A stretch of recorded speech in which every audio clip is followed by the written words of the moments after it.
É a primeira vez que estou saindo do Brasil. A oportunidade de conhecer outro país, sem dúvidas, é algo assim sem explicação, assim, não tem como comparar. Para mim vai ser uma experiência boa. Mas o ponto principal lá é eu saber como que eles faz para poder manter lá o polo, como que eles se organizam, como que é a discussão deles. Quero conhecer outras pessoas, saber como que foi, entendeu? Trazer isso também para Capão. Mas eu tenho certeza que isso vai ser positivo. Eu, na idade dele, se eu estivesse fazendo algo assim, seria. A minha expectativa são as melhores possíveis porque eu acredito nesse grupo. E voltar com vitória. A ideia é voltar campeão.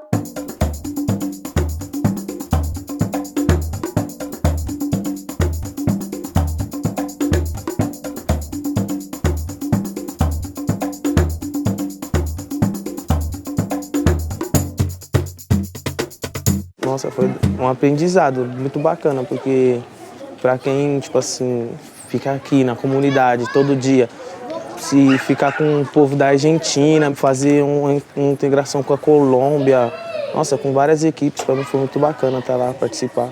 Sair do país, conhecer novas pessoas, participar de um campeonato dessa proporção, que nem a Copa América, e ser campeão é algo surpreendente, assim. Que chegou no final, chorei que nem criança, que não teve como. A emoção do futebol foi a mesma, não mudou em nada, nós estávamos lá como uma seleção e aonde nós chegávamos, nós fomos recebidos como seleção mesmo. Hoje, para mim, tudo é motivo de rir.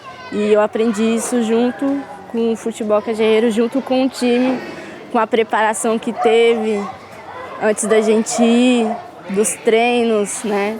Que eu falava, eu sou ruim, não acreditava em mim, sabe? Foi maneiro.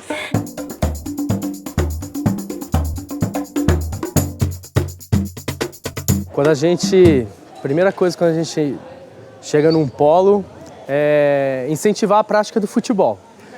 Mas o futebol sem ter essa figura do adulto determinando o que é certo, o que é errado, o que é o detentor das regras, né? E isso vai de um tempo, né? A gente já não chega já impondo para eles, futebol de rua é assim, quando termina o jogo a gente tem que sentar e fazer terceiro tempo para debater regra, não. Então é uma coisa que com o tempo vai acontecendo, né, aos poucos, e sem eles perceberem, daqui a pouco eles já estão terminando os jogos, batendo um papo, falando sobre aquilo que eles combinaram para o jogo e que não aconteceu, o que aconteceu, e daí a figura do mediador é essa, né? É mostrar para eles, isso aqui não aconteceu por quê? Faltou o respeito do cumprimento às regras. Isso aqui não aconteceu por quê? Porque faltou solidariedade. E o trabalho em grupo, teve, não teve? E para não ficar uma coisa muito assim, bagunçada na cabeça deles, aí entra o mediador novamente para mostrar para eles, no respeito a gente vai pontuar o quê? Se foi cumprida as regras que vocês combinaram, se houve o respeito de um com o outro, com o adversário. E daí na cooperatividade, jogar em equipe, né?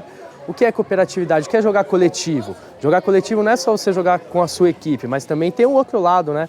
E aí, se não tiver o outro time, também não tem como ter a partida. Então isso também é o coletivo, de uma forma geral. E por fim, a solidariedade. A solidariedade é um tópico complicado, por quê? Porque não tem uma regra específica para falar você foi solidário, né? Você precisa fazer isso para ser solidário, não. Isso parte da vivência que ele já tem, que ele traz com ele, né? Se o menino deixou outro jogado no chão e continua o jogo, por algum motivo ele ajuda daquela maneira, né? É o espírito competitivo que está muito aflorado dentro dele. Ou seja, conforme o tempo vai passando, ele vai conseguindo equilibrar isso e saber que ele não precisa deixar o outro para trás para conseguir o objetivo dele, que é vencer a partida. Então isso que eles têm que começar a se apropriar, mostrar, né, se eu peço a falta e o companheiro respeita, isso é um negócio legal, né? Então eu também tenho que respeitar quando ele pede alguma coisa, né?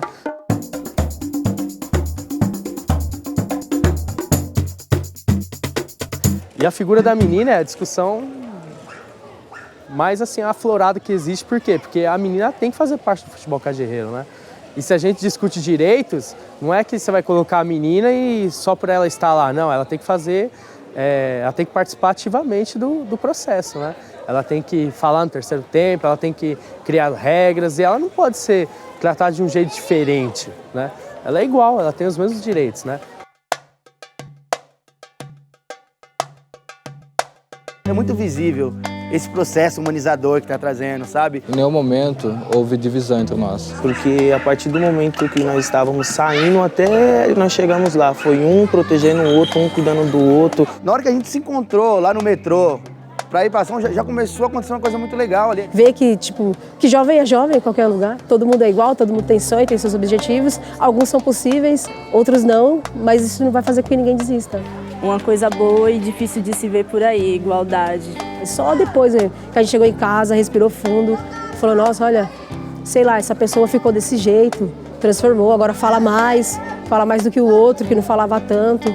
Agora consegue olhar no olho, tipo, consegue ouvir alguém falar. E aprendi a superar as coisas em grupo, né? Tipo, o que acontecesse de bom ou ruim, né? Que eu não sou o tipo de pessoa desse jeito, né? Tipo, eu guardo pra mim as coisas. Desde quando eu entrei nesse futebol, que eu comecei a me portar de outro jeito, que trouxe não só para o meu dia a dia, mas também para o meu interior, para o meu convívio com a minha família, para o meu convívio com a minha esposa, porque eles viram que eu era capaz de cumprir, tinha responsabilidade, tinha horário, teve tudo isso. E quando eu estava falando que eu ia para lá, ninguém estava acreditando que eu ia conseguir chegar até lá. Mas aí quando eles viram o meu desenvolver, largar muitas coisas para trás, os companheiros que estavam te atrapalhando, tudo isso foi muito construtivo. Hoje eu vou na casa da minha avó, falo com a minha mãe, falo com todo mundo, não tem coisa que pague. Tudo isso foi através desse futebol que quando eu conheci as drogas eu perdi tudo.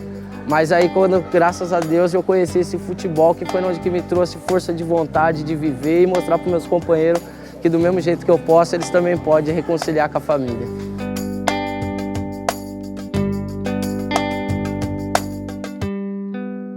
Antes da participação na Copa América, a gente já tinha essa pretensão de não ficar só nos 7 polos atuais e pensar na ampliação, não só por uma questão do ponto de vista dos números, né, e dizer que temos mais polos, mas porque a gente acredita que essa metodologia fez sentido e o projeto ele pensa que cada mediador em sua comunidade que já vem há praticamente 2 anos desenvolvendo essa metodologia, já está capacitado e empoderado da prática para abrir um novo polo, né? E aí ele, pensando, fazendo um mapeamento na sua comunidade, olhando o entorno, ele vai identificar um movimento, uma instituição ou um espaço que é possível ter esta ampliação. Para além disso, a gente está com uma articulação importante que já veio da época do Mundial, onde as delegações ficaram hospedadas, que foram nos CEUs, né? Que é os Centros de Educação Unificados da cidade de São Paulo. Então, com isso, a gente está hoje articulando já também, pensando nesse projeto, 2 CEUs, que é o CEU Jardim Paulistano e o CEU Butantã. No evento Estéticas das Periferias de 2015, a gente vai dar como oficialmente lançada a Rede Paulista de Futebol Cajerreiro. O que significa isso, né? É você pensar o jovem enquanto protagonista do seu processo. Entendendo que esse jovem, ele, enquanto rede articuladora, mobilizadora em sua comunidade, ele vai poder ser convidado, por exemplo, para falar em algum lugar e dizer que ele faz parte de uma rede, né? E isso respaldá-lo. Ele vai poder, por exemplo, chegar para abrir um polo novo numa escola pública, num CEU, numa instituição, num movimento, e dizer assim, olha, eu sou da Rede Paulista de Futebol Cajerreiro, então eu estou aqui enquanto rede que tem essas pessoas, esses polos, e a gente queria abrir um diálogo. Desde o início a gente percebeu no futebol de rua, na metodologia do futebol de rua, um potencial enorme para o trabalho que a gente já vinha desenvolvendo nas periferias. E o ambiente da periferia, o futebol já faz parte do dia a dia, né? Em uma bola rolando na quebrada, a garotada se movimenta, etc. e tal. Eu acho que a expansão do futebol de rua ele passa por esse cenário da periferia. Não é à toa que no Encontro Estéticas da Periferia consagrou o futebol como um eixo e ele não vai se desenvolver sozinho. Ele tende a se desenvolver como uma prática de futebol. A gente já tem perspectivas também de aliar a prática do futebol de rua com mediação, né? Com a ideia de mediação. Temos uma parceria com o Tribunal de Justiça. É possível que a gente desenvolva o futebol de rua dentro da Fundação Casa, com os meninos e meninas que estão em medida socioeducativa de internação, talvez em presídio. Então ele vai se adaptando a algumas situações onde um aspecto de sua metodologia pode ter mais ênfase que o outro. Mas eu acredito que ele vai crescer como um movimento cultural, junto com o movimento cultural da periferia. Se você gosta de samba,